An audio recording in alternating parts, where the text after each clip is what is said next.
Hi there. Well, my work recently took me down to the battlefield of Langport in Somerset, so I thought I'd have a quick look at what we can see there and a bit of a chat about what we think happened.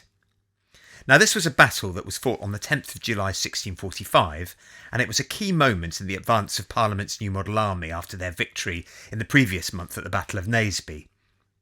Opposed to them, in fact up on this high ground to my left, was a royalist force under Lord Goring. Now, Goring had already made up his mind to retreat back to Bridgewater, so what he really wanted to do here was to fight a holding action. So he deployed his cavalry up on the high ground, and then down in the valley, around where that house is now, he deployed musketeers. Now, he put them there because there was, and it's still there actually, a watercourse called the Wagreen. It was quite an obstacle, surrounded by marshy land, and really there was only one way across it, and that was by some kind of ford.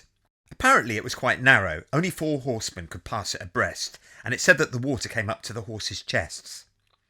But that was the only way across, so Goring's idea was, we'll hold up the parliamentarians here, and then we'll be able to make a relatively easy withdrawal back to Bridgewater.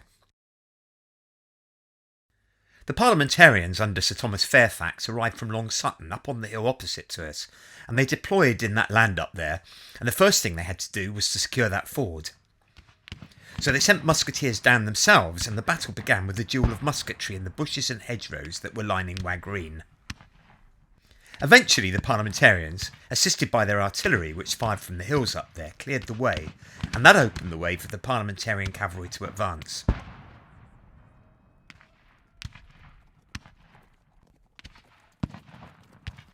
But it was a tricky thing to do because they had to get across that narrow ford, and then they had to fight their way up this hill to where the royalist cavalry were waiting for them.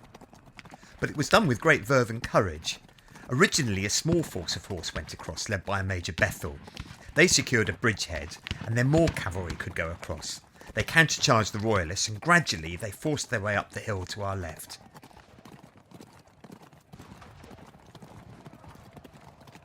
Eventually, as more and more parliamentarian cavalry poured across the ford, the royalists lost heart and retreated back through Langport, which they set alight to on their way out. They were pursued by the parliamentarian cavalry, who chased them through the town, and they ultimately fell back to Bridgewater, which in the end fell to the parliamentarians after an 11-day siege. It was quite a remarkable victory, really, and it was seen so at the time, and the courage of Major Bethel and the few men who originally crossed the ford here was marked out by Fairfax for special attention.